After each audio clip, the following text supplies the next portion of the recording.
I don't necessarily have a title for this, but it's going to be Provisional Meditation and Activism Part 2. So I found myself this week turning to a sitcom in the last few days. And this has been going on while it's been kind of accompanying me as I prepare for this class that I'll be teaching for the Buddhist Coalition for Democracy on Dharma and activism, meditation and activism. The series is called Mom, and it's about a mother and daughter that get sober together.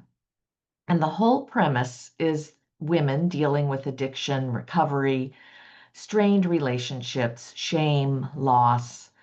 And instead of hiding these, the show really brings them forward with honesty, with humor, and I think very much in line with the Dharma's invitation to see suffering more clearly. So it's really a steady engagement. It's a heavy dose of suffering, impermanence, and healing in a community. But what it really does for me right now is it makes me laugh. And I want some, maybe even need some lightening up, enlightening, so to speak, while I'm doing this deeper dive into the topic of meditation and activism. One thing I thought about this morning is the show invites me to laugh at people without hurting them.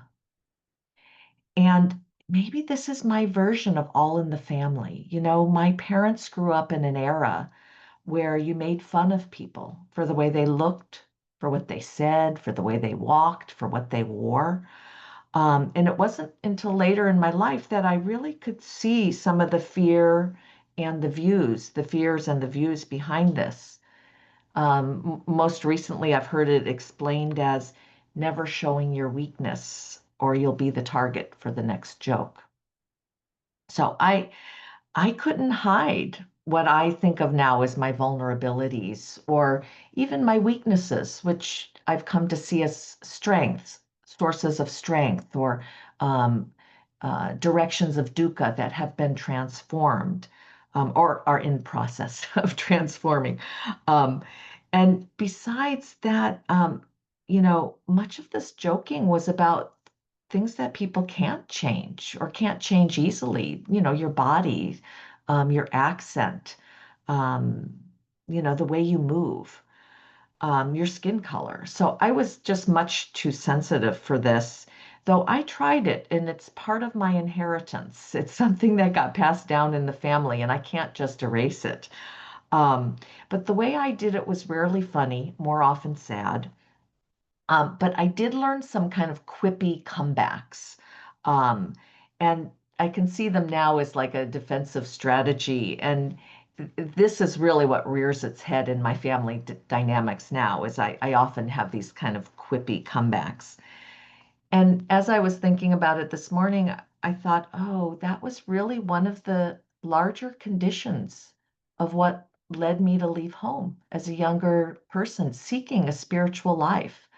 It was so predominant in the culture and in my family at the time. Now, Nellie and I wrote a piece, and this was last year at our retreat after the election, and we called it Developing Beneficial Qualities. And I can still remember that writing that piece in the midst of the lead up to the 2024 US election. And this is what we wrote. A consequential US election is quickly approaching. For many, the anxiety is building, understanding that whoever is elected will have a huge impact on the direction of our country and our lives. There is little doubt that the danger and anxiety will not end after the election. There's a huge contrast between the ethics and qualities of each candidate for president and many others seeking political power. Qualities matter in Buddhism. Though today it seems like in the political arenas, qualities such as character, integrity, and honesty have taken a back seat. We are subject to moral injury. Experiences, moral injury is a definition, experiences where someone who holds legitimate authority has betrayed what is morally right in a high stakes situation. Moral injury emphasizes not only cultural and social injury, but also psychological and spiritual injury. Moral injury really hurts. I mean, I still can remember, I'm almost feel like in writing these two talks yesterday and today, I still remember my feelings of hurt and outrage at the time.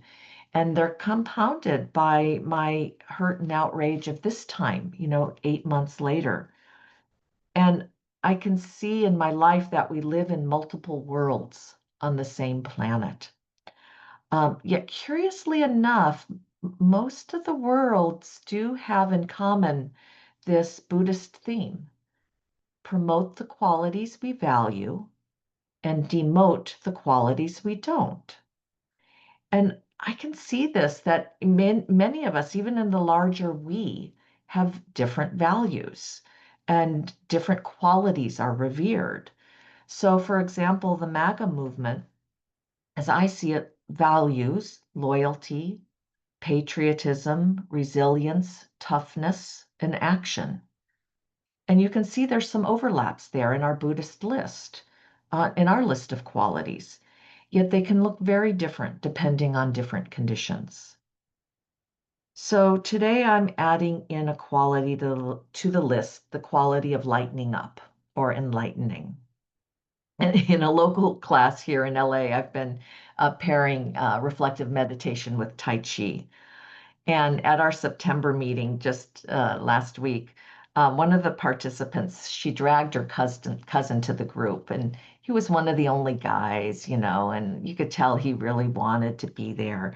And the chairs that we use for meditating, they're outdoor chairs. So they're very sturdy, but they get really dirty with the birds and with the trees. And um, that morning, I had happened to be taking a bag of towels, old towels. I was going to drop them off to um, one of the, oh God, blanking on the name, a thrift store. Okay, yeah, a thrift store.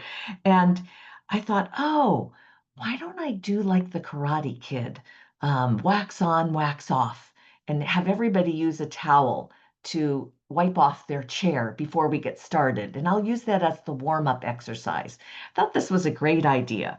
And I borrowed the teaching of conditionality because I thought, okay, we're really going to be useful too. It's not just a frivolous exercise. And I said, you can see this chair as it's just one thing. We call it a chair. But as you wipe down the chair, notice that it's made of different parts and see what you notice about how you feel doing this. And just take into consideration more conditions in this one thing that we call a chair. Um, and then we ended up doing some Tai Chi, and then we did some reflective meditation. And at the end, we asked how did that exercise go? And this guy spoke up right away. He says, "Karma, you know, I was supposed to clean out the garage today with my cousin, and I didn't feel like cleaning, so I decided, yeah, okay, I'll come to this class. The first thing you make me do is clean." And like we laughed and laughed. And, I didn't say, oh, that's a very simple version of karma. It really isn't like that. It could be other things. Instead, I just really enjoyed the moment. And others did too. And it felt so good. It really felt enlightening to my body, mind. And in fact, I was thinking as I wrote this, maybe that's why I wanted to retell it. I really need some sources of lightening up, of enlightening, because they feel really good. Okay, I'm going to end here. It's nice to see you all. Um,